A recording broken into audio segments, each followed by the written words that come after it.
Hi అండి. Welcome to అమోఘం by Aparna. ఈరోజు మనం పెసరపప్పు కిచిడి ఎలా చేసుకోవాలో చూద్దామండి. కుక్కర్లో నేను 2 స్పూన్స్ ఆయిల్, 2 స్పూన్స్ ఘీ యాడ్ చేసుకున్నానండి. నెక్స్ట్ ఇందులోకి బిర్యానీ ఆకులు 2 యాడ్ చేశానండి. 4 దాల్చిన చెక్క ముక్కలు యాడ్ చేశాను. ఒక 7-8 మిరియాలు యాడ్ చేశానండి. 5-6 లవంగాలు యాడ్ చేశాను. 4 యాలక్కాయలు యాడ్ చేశానండి. అన్నిటినీ కలిపి ఒక 1 మినిట్ ఫ్రై చేసుకోవాలండి.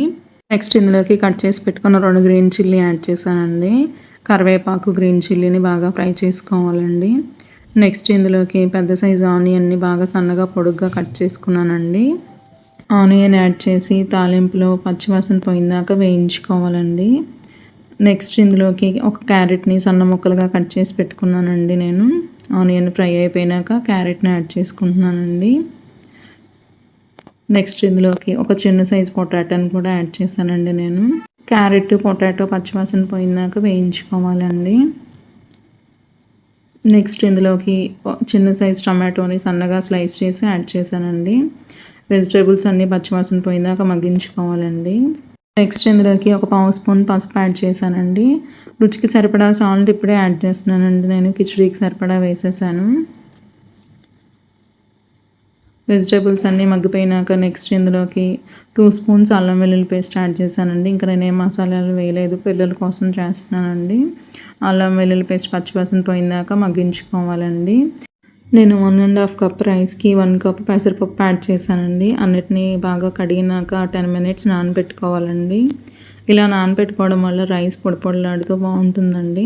ఇలా నానబెట్టిన బియ్యాన్ని మనం వెజిటేబుల్స్లో యాడ్ చేసి ఒక 1 మినిట్ పాటు ఫ్రై చేసుకోవాలండి. మాయిశ్చర్ అంతా పోయి డ్రై అయ్యిందాక బాగా కలుపుకోవాలి తాలింపులో. ఇలా ఫ్రై అయినాక రైస్లోకి కొంచెం కొత్తిమీర యాడ్ చేసి బాగా కలుపుకోవాలండి. నేను 1 కప్ రైస్కి 1.5 కప్ ఎసురు పోసుకుంటున్నానండి. నానబెట్టినవి కాబట్టి చూసి యాడ్ చేసుకోనండి. మీ రైస్ టెక్స్చర్ ఎలా ఉంటుందో చూసుకొని కొత్తిమీర వేసుకొని బాగా కలుపుకున్నాక వాటర్ యాడ్ చేసుకున్నానండి. నేను ఇందులోకి కొంచెం కొత్తిమీర యాడ్ చేసి బాగా కలుపుకొని కుక్కర్ విజిల్ పెట్టుకుంటున్నానండి. నేను హై ఫ్లేమ్లో అయితే 4 విజిల్స్ సరిపోతాయండి. స్లో ఫ్లేమ్లో అయితే 3 సరిపోతాయి. కొత్తిమీర యాడ్ చేసి నేను కుక్కర్ పెట్టుకుంటున్నానండి. ఒకసారి ఇక్కడ చూడొచ్చండి, నా కుక్కర్ విజిల్ అయిపోయింది. ప్రెషర్ పోయినాక కదిలించకూడదండి. మనం ప్రెషర్ పోయినాకే కుక్కర్ ఓపెన్ చేసుకోవాలి. ఇక్కడ చూడొచ్చండి నా రైస్ టెక్స్చర్ ఒకసారి పొడి పొడి లాంటిది చాలా బాగుంటుంది. పిల్లలు కూడా ఇష్టంగా తింటారండి స్కూల్ బాక్స్కి పెడితే. మనం దీన్ని నేను రైతాతో సర్వ్ చేస్తున్నానండి. పెసరపప్పు కిచిడి రెడీ అండి. తప్పకుండా ట్రై చేయండి, చాలా బాగుంటుంది. ప్లీజ్ ఫాలో అమోఘం by Aparna. Like, share, subscribe. Thank you for watching us అండి.